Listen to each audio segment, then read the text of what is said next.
right. So here we are at the miracle work, say the evening edition for me. And so it's great. We go continue in chapter 15, and we have a lesson coming up. We have chapter 15 um, with a specific section, and we have a miracle prayer. That's about the ingredients of this moment together, as far as it concerns like a form. So content-wise, it is given in the moment what to share, and it is inspired. I have not thought about it, so it's like it's coming by, say, us joining, like where two or more are gathered in my name, I will be there. So we have visitors. Jesus is certainly with us with his, say, beautiful, of course, they're miracles. And we're going to read out of that. And yeah, a lot of, in fact, today also a lot of alignment is given really in the lesson 5. I'm never upset for the reason I think. That's one thing. And so in chapter 10, I forgot which part I'm doing now, that we're doing now, but it will be clear when I pull up the sheets to take a look at it. So I would say sit back on the edge of your seat. Sit back and relax on the edge of your seat. Stay alert, because this is all about you. Being the miracle, you might as well just pay attention in the recognition of what you are, you know, and every possibility to be lifted out of this by having an experience. So something is moving through my system and I'm allowing that to occur. So it might be that I cough sometimes, but you won't hear it. Anyway, so it's like we're going to get started.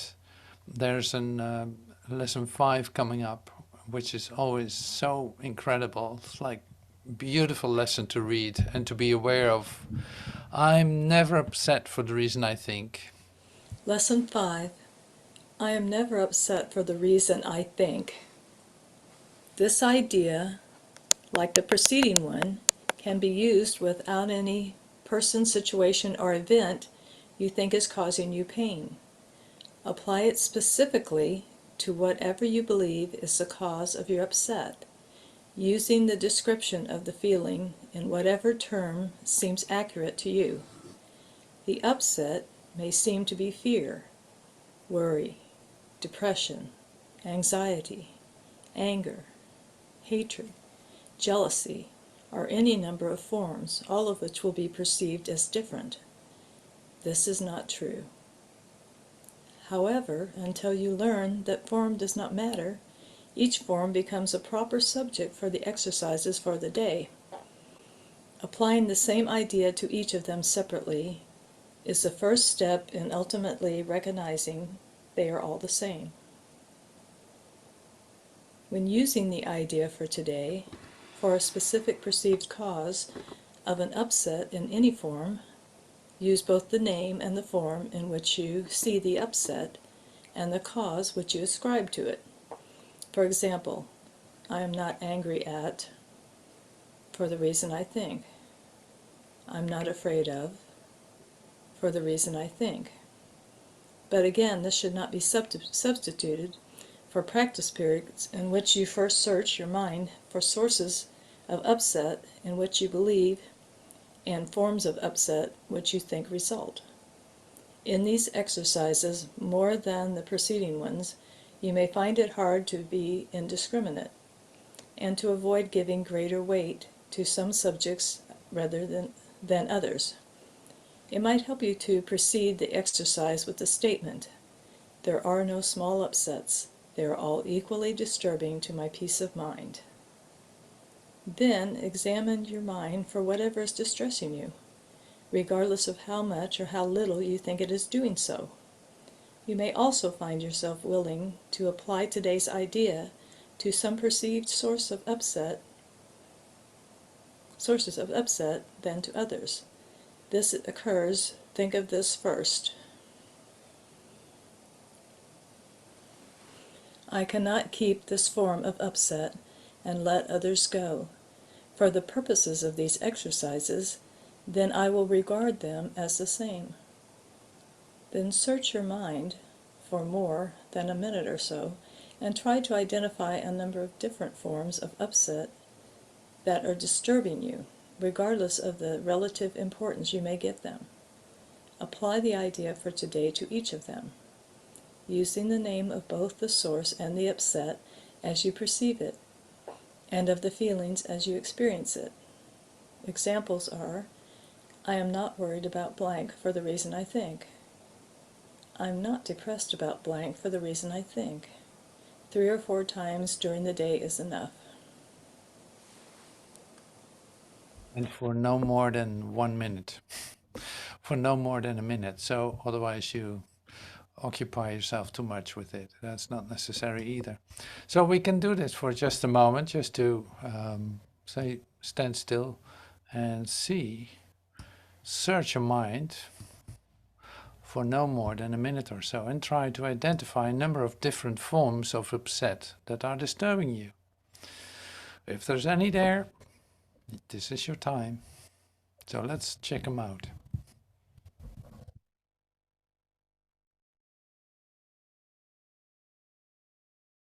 So this is the only thing you need to do. Isn't that amazing?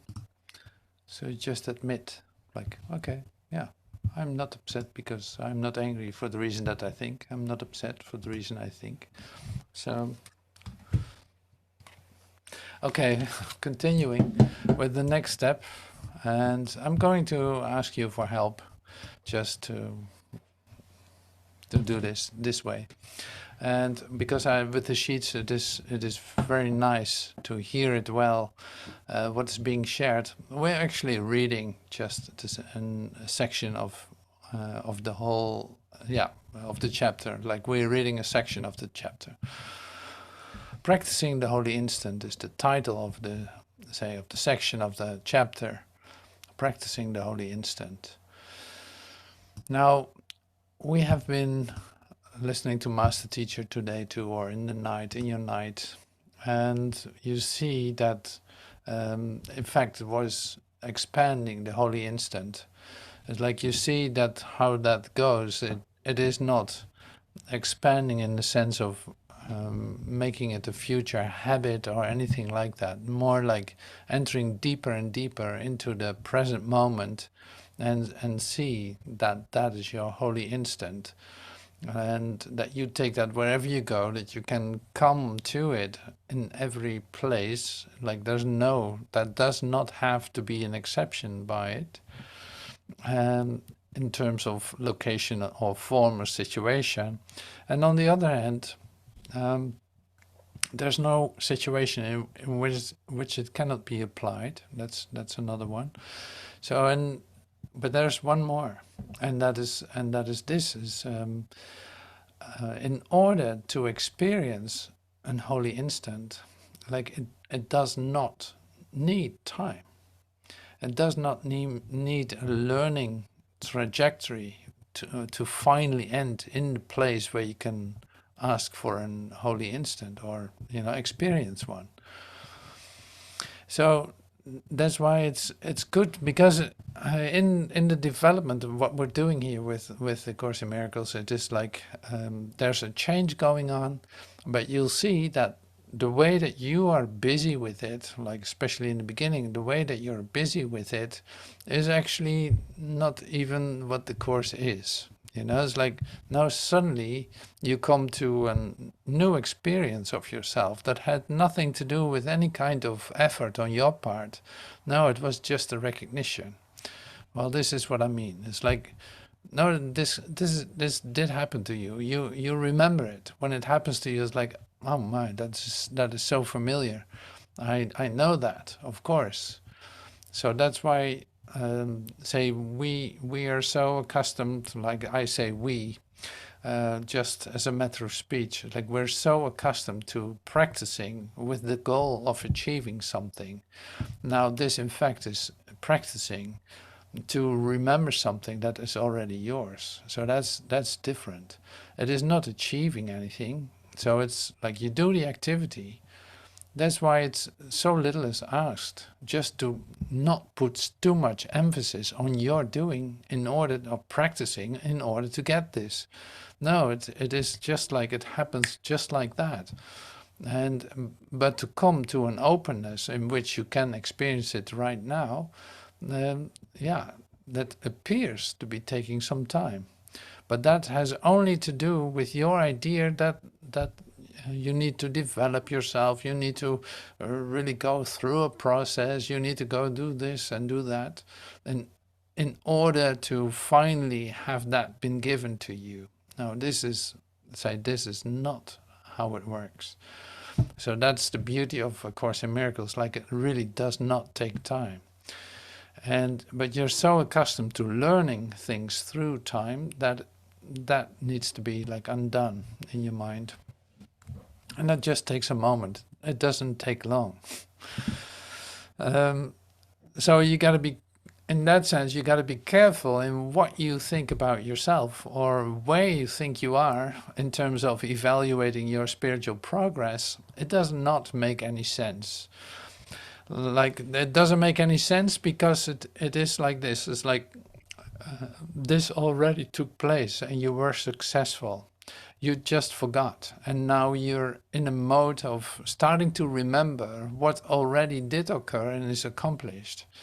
And that makes it that your evaluation of yourself will always be over. Like, it will always just be based on a past idea about yourself. It has never to do with right now. Because in the holy instant, in this moment now, you are literally home in heaven. You're literally coming to the present moment as a whole, absolutely all-encompassing, infinite moment of yourself. So that's really good to know.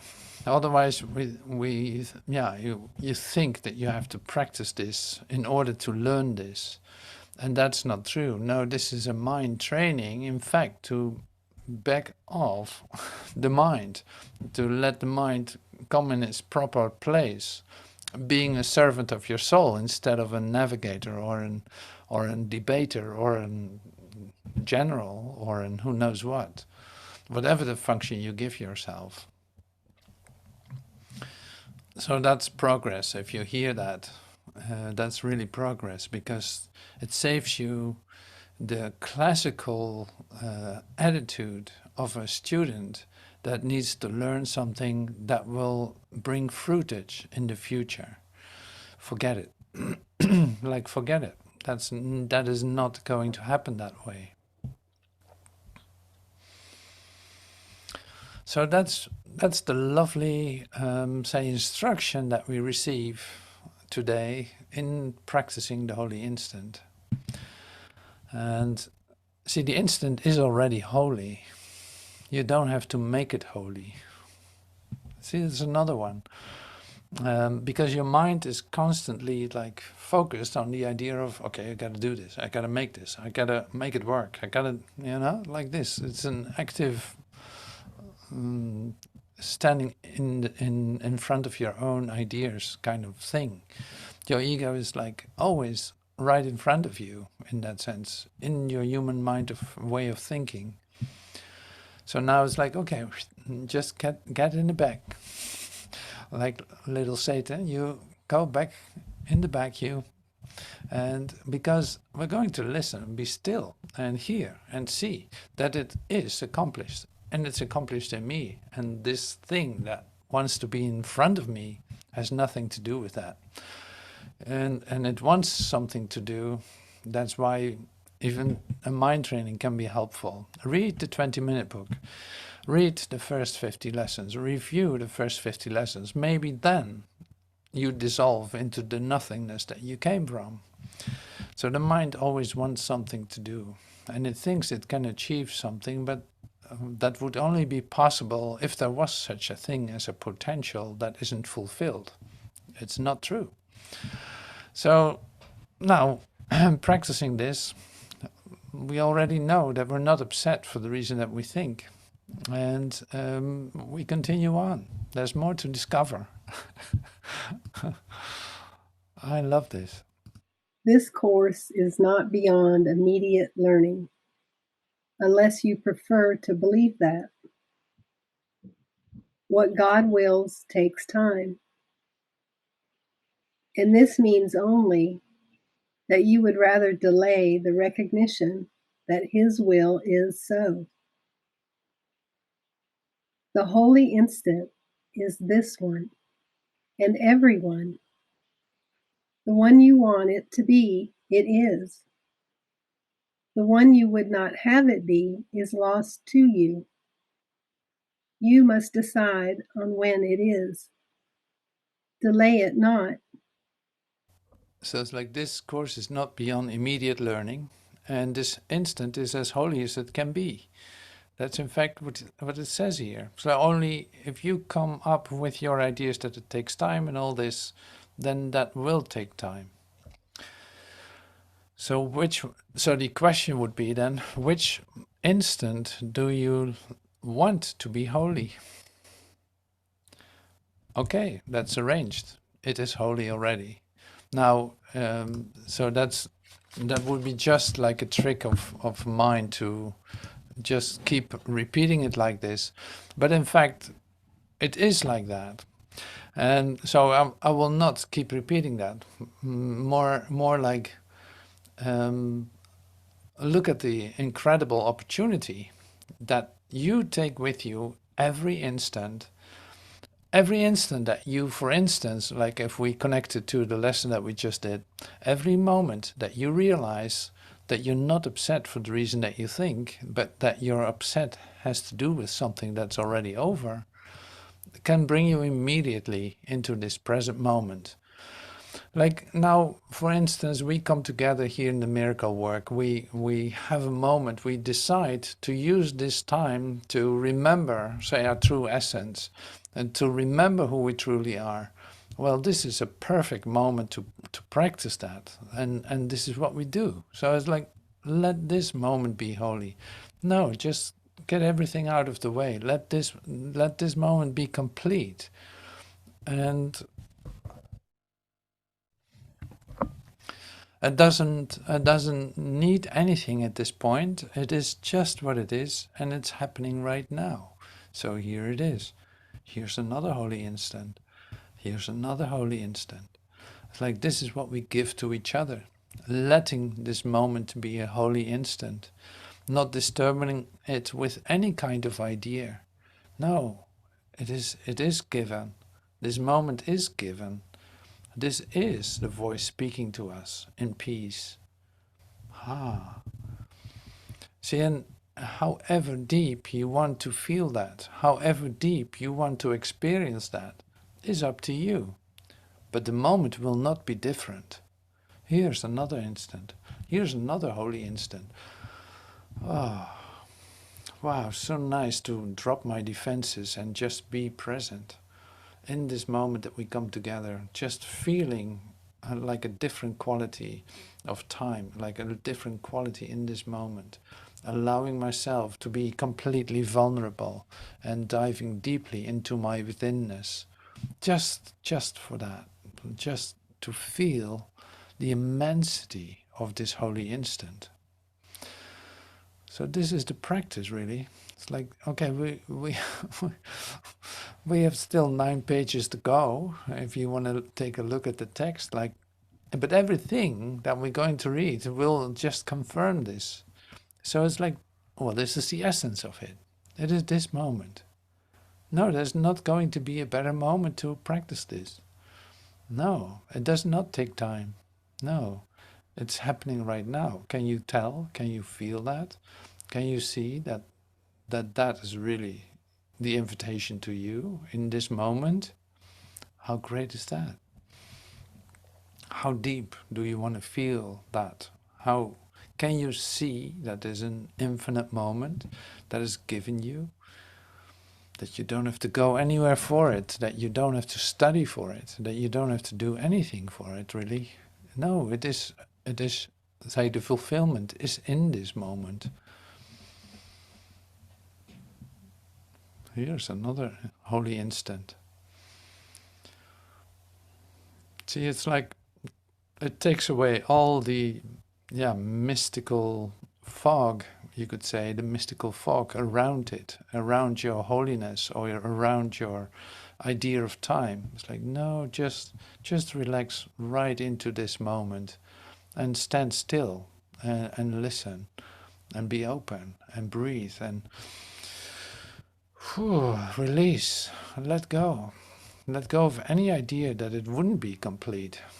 So what can disturb this? Really, nothing. It cannot be disturbed. It is the real moment that is occurring to you. So I can't wait to read more about this. I love this. Josh, would you be able to read this? Yes.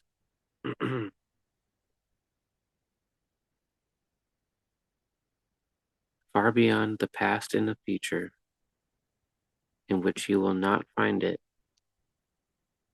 it stands in shimmering readiness for your acceptance. Yet you cannot bring it into glad awareness while you do not want it, for it holds the whole release from littleness. Your practice must therefore rest upon your willingness to let all littleness go. Yeah, thank you. See, you cannot bring it into glad awareness while you do not want it.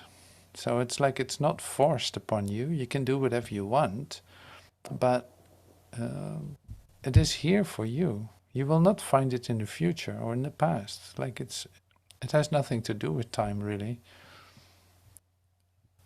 So you can bring it into glad awareness if you let go, the release, the littleness. So that's a good one to know too. It's like if it doesn't seem to be fully in your awareness that this instant is holy, you're holding on to something. Now, well, that can be released. Like it can be an upset about something that is not that you're not upset for the reason that you think, or it can be that you hold on to and say a little idea about yourself, like a definition of yourself as you know yourself as a human being. So here this is like the whole, it invites you to the whole release from littleness. It rests upon your willingness to let all littleness go. It rests upon your willingness to let all littleness go. See, that's one fragment or one aspect that's now brought in. But the moment is still the same. It didn't change. So it's not that you have to practice this for years in order to receive this. No, you can, here it says you can release that. You can release the ideas of littleness. Or you can be willing to release all of that. To let all of that go for just a moment. And so that's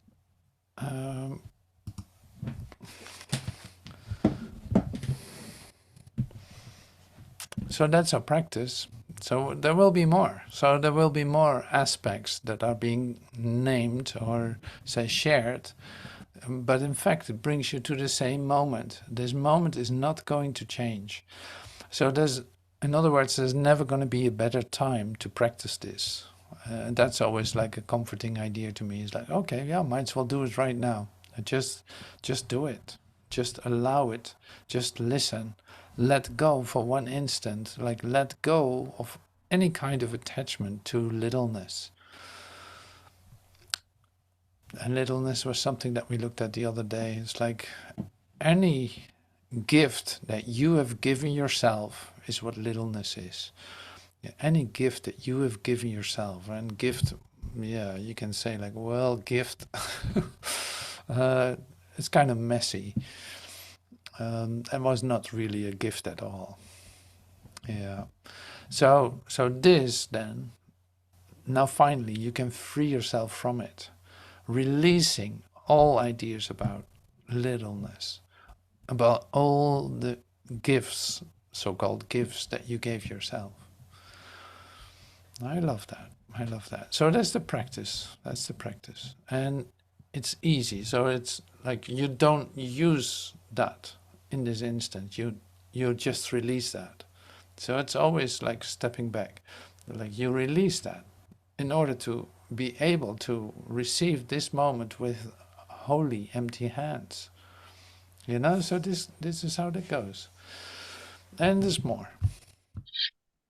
The instant in which magnitude will dawn upon you is but as far away as you desire for it. As long as you desire it not, and cherish littleness instead, by so much is it far from you. By so much as you want it, will bring it nearer. Think not that you can find salvation in your own way and have it. Yeah, thank you so much. So as long as you desire it not and cherish littleness instead, by so much it is far away from you, by so much as you want it, will you bring it nearer. So think not that you can find salvation in your own way and have it. It's like, well, I do a bit of this, I'll do a bit of the practice, and at the same time, I cherish my littleness, or I'm still residing in my littleness. I'm still, engaging with it. No, that's not possible. Like that's not the way this works. So it's either you let go or release it totally, or you're not, or you don't want it. In fact, so you still, sorry, you still want to cherish littleness. And that can change in 5 minutes. It's not that that it necessarily changes in years or something. It's like, no, your mind is. Try to get out of this. So your mind is so full of change that you can try again in 5 minutes and it will already be different. This is my experience with it. It's like, okay, you feel resistance. Well, don't push it. You know, don't push it. Apparently, you have an idea in your mind that you wanna say do something else for them, or have your mind literally focused on something else. Then it will not happen. Still holding on to something is also engaging with it, is also being distracted by it. And this is what we practice with meditation, of course. So it's like, take your time, maybe meditate a little bit, then try again. But let go of your distractions, like your phone or your telephone or find a place where you can just relax and do that. It doesn't necessarily mean that it has to be quiet or anything. No, it's more like you're not disturbed by anything that's occurring there. So that's the way you can practice that. But if you experience a resistance that you see like, oh, well, apparently I don't have the desire right now, then you just wait a moment instead of pushing it. It's really not necessary. Ah, wonderful.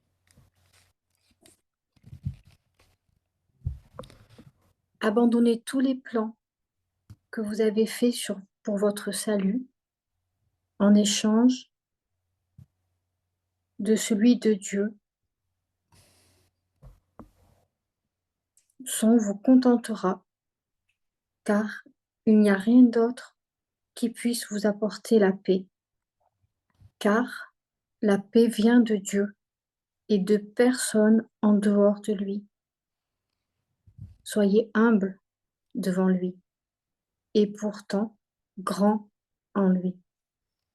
Je vous appelle à accomplir votre sainte part dans le plan qu'il a donné au monde pour le libérer de la petitesse. Dieu voudrait que son hôte demeure en parfaite liberté. Toute allégeance a un plan de salut qui est différent de lui, diminue la valeur de sa volonté pour vous dans votre propre esprit. Yeah, thank you so much. So give over every plan that you have made for your salvation. Give over every plan that you have made for your salvation. Well, let me try this. Let me do this. Well, I'm going to do it this way. I have a great plan. I'm going to do it this way. Oh, this might work. Oh, let's try this. Oh, let's, like all this stuff. Give over every plan that you have made for your salvation in exchange for God's. See, and God's plan for salvation, you could say, is like is instantaneous. If you give up your plan, you experience God. His will content you, for there is nothing else that can bring you peace. For peace is of God, and of no one beside him. No one beside him. Be humble before him, and yet great in him. I call you to fulfill your holy part in the plan that he has given to the world for its release from littleness. God would have his host abide in perfect freedom. Every allegiance to a plan of salvation that is apart from him diminishes the value of his will for you in your own minds. So we continue on. So this is, okay, apparently this has to do with the Holy Instant too. Because if I have a plan, I'm actually not able to listen to anything else. That would be the same as if you think that you already know what is being shared here, then you will not be able to pick up anything new. Like, oh, A Course in Miracles, I have heard that. I know that. Yeah, I know that. Well, it's completely closed. So that's what's so great about the instruction we receive here. It's like, oh, wait a minute. Just pay attention. Just like drop all the plans that you have for your own salvation. Just leave them for what they are. They're never going to bring you peace. So peace can only come from God and not from anywhere else, from no one else, anywhere else. And this is wonderful to have this. So like all aspects of, okay, this is the holy instant. This is this moment, the holy instant. Are you experiencing this as an eternal moment in which complete fulfillment is given you? You're directly communicating with Source in a recognition of our oneness with each other. If you don't experience it that way, then you might want to take a look at this. So there are a couple of things to take a look at. It's like, are you actually able to drop your ideas about what you value here in your humanness, you could say, in your the gifts that you gave yourself? Are you willing to let go of those? Are you willing to give up your plan for salvation that you say wrote yourself and isn't working? Otherwise you wouldn't be exercising this. It's like, well, drop that too then, and who knows, there might be more. Let's take a look. Yes. And yet it is your mind that is the host to him. Would you learn how perfect and immaculate is the holy altar on which your Father has placed himself? This you will recognize in the holy instance, in which you willingly and gladly give over every plan but his. For there lies peace, perfectly clear, because you have been willing to meet its conditions. You can read it in French too if you want.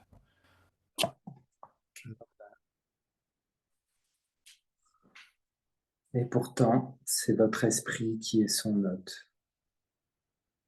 Voudriez-vous apprendre à quel point le saint autel sur lequel votre Père s'est placé est parfait et immaculé? Vous le reconnaîtrez à l'instant saint où vous renoncerez volontairement et joyeusement à tous les plans, sauf le sien. Car là réside la paix, parfaitement claire, parce que vous avez été disposé à en remplir les conditions. I stand within the holy instant, as clear as you would have me. And the extent to which you learn to be willing to accept me is a measure of the time in which the holy instant will be yours. I call you to make the holy instant yours at once, for the release from littleness in the mind of the host of God depends on willingness and not on time.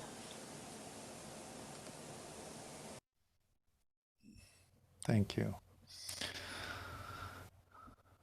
So, who is this I that stands with you within the holy instant? See, the great part of this expression then is if you see what this says, if you hear what this says, you actually end up in an holy instant. Like you're literally, your Christ is in fact declaring this in you. I stand within the holy instant as clear as you would have me. Like I stand in this holy instant perfectly clear, absolutely immaculate, heavenly, like in my full Christhood. And this is in fact what I am. Yeah, like this is what I am. This is what is happening in the holy instant. I remember this in a joining. And you want that to be clear. Because it will be clear in a holy instant. So it is free of any kind of debris, you could say, or any kind of disturbance that you impose or that you are allowing to come into your awareness. No, this moment you allow to be perfect. You drop your plans, you drop your ideas about yourself and your attachment to willingness for just in one instant.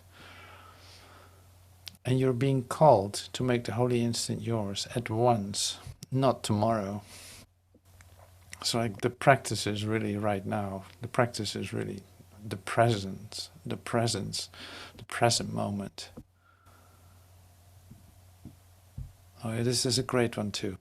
So the release from littleness in the mind of the host of God depends on willingness, not on time. Like it's not going to take a long time. It just depends on your willingness. If you're willing to do it, it happens instantaneously.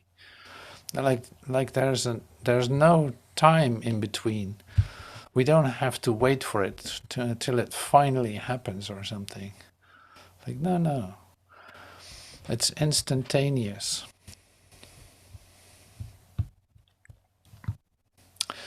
So the reason why this course is simple is that truth is simple. Complexity is of the ego and is nothing more than the ego's attempt to obscure the obvious. You could live forever in the holy instant, being now or beginning now and reaching to eternity, but for a very simple reason. The holy instant is a time in which you receive and give perfect communication. Like it doesn't need to be disturbed by anything. Complexities of the ego and is nothing more than the ego's attempt to obscure the obvious. And so what is the ego then? That is what you call I, in fact. Like if you use I in a different sense, you're not using a word. Like you literally enter into a holy instant, you could say. Like as long all the ideas that you have about I is still the ego. It's like it's the ego mind. All the ideas about them. Because I is not an idea. Like it is an experience. And it is that what stands in the holy instant as clear as you would have it. Like your Christ is standing in that holy instant. Your Christ experience is standing in this holy instant as clear as you would have it. Are you allowing this? Like, are you allowing this moment to be whole and perfect?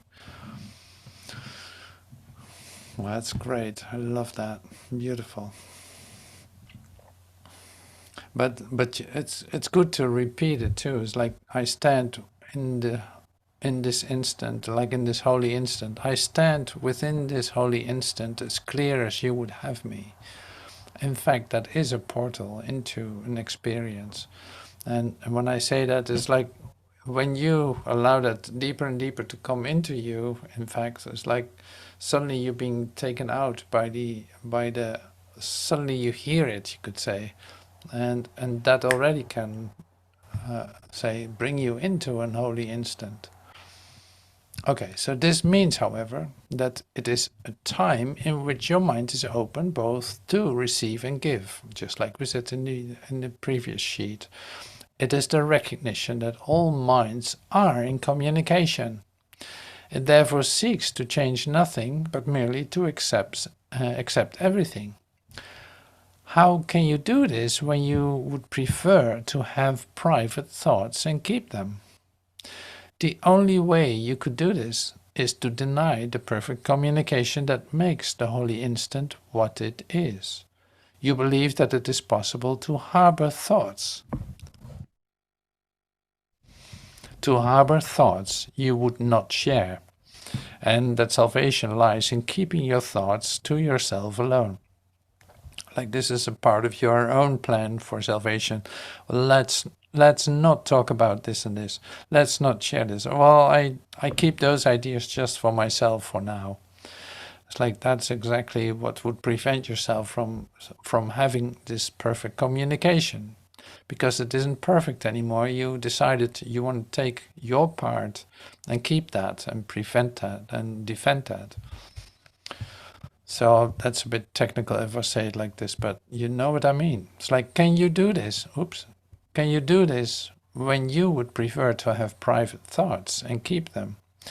Now, what are these private thoughts, actually? So these private thoughts are the thoughts, like it says in lesson 15, I think, in the review.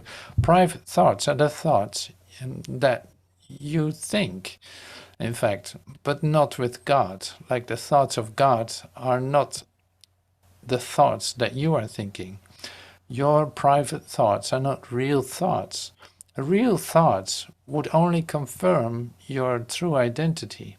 Real thoughts is an experience of the Christ in you. So that's thought in a whole different order as you know so far. You know, so it's like your private thoughts are just the thoughts that you're thinking and you give them meaning, that's why they are there. Nothing I think means anything. My thoughts do not mean anything. Well, this is what these private thoughts are. So the thoughts I think with God are thought with God. Like they literally bring you into an experience of peace. And the fact that you think with God doesn't mean that these are your thoughts, but more like you experience the effect of these thoughts by your peace and by the light that you are experiencing. So it's not that you can come up with a thought you think with God. You don't have to make them up or design them or so. It's like, no, they're all as the experience of you as your Christ awareness. So there's a giving and receiving in the same time, as we said on the previous sheet. Like the holy instant is a time in which you receive and give perfect communication. Give and receive.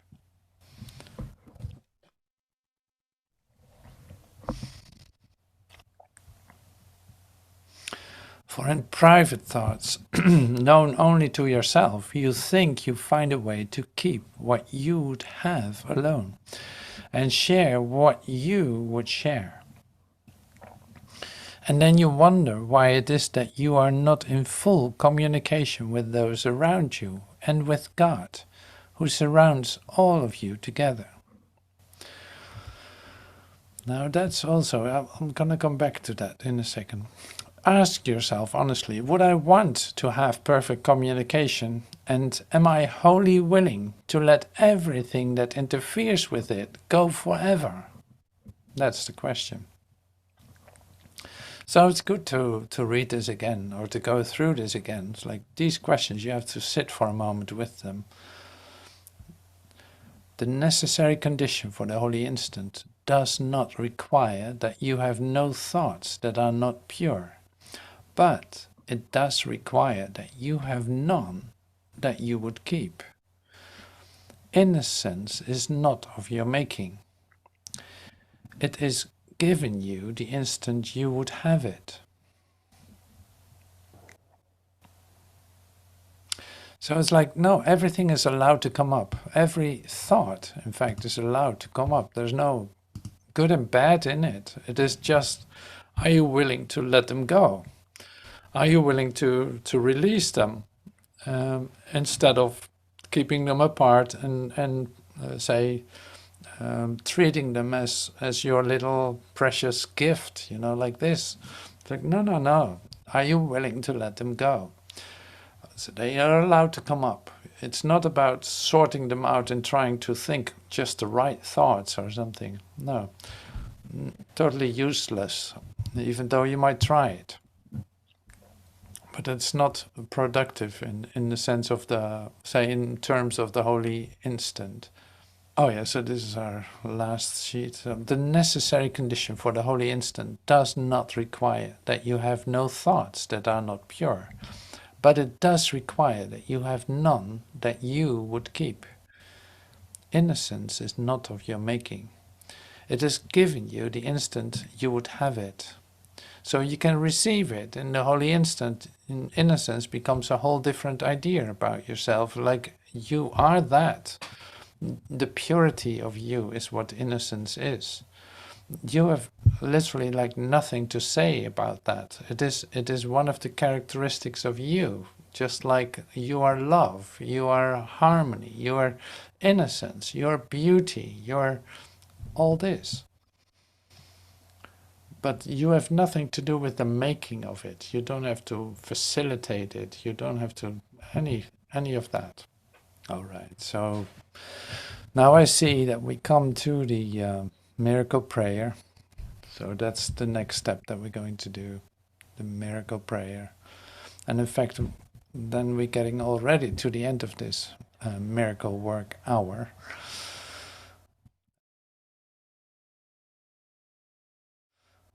Lesson 340.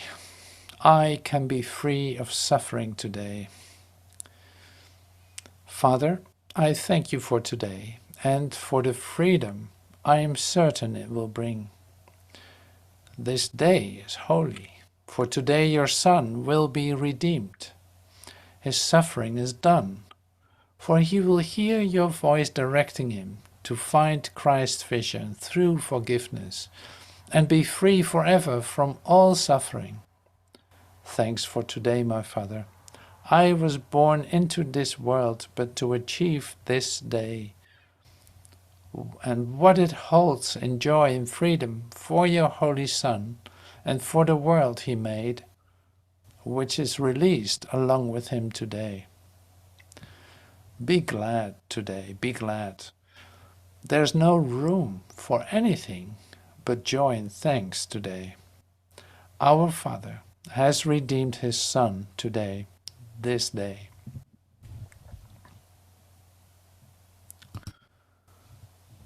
Not one of us but will be saved today. Not one who will remain in fear. And none the Father will not gather to himself, awake in heaven, in the heart of love. Be glad today, be glad. There is no room for anything but joy and thanks today. Our Father has redeemed his Son this day. Not one of us but will be saved today, not one who will remain in fear, and none the Father will not gather to himself, awake in heaven in the heart of love. I can be free of suffering today, in this instant, in fact, in this instant. So that is our prayer, our miracle prayer. It just confirms what today is for us. This is it. You can be free of suffering today. You don't have to do this. You don't have to hold on to your suffering or say your ideas, your little ideas about your littleness. Thank you, everyone. Thank you so much for joining today. So I see your little chat.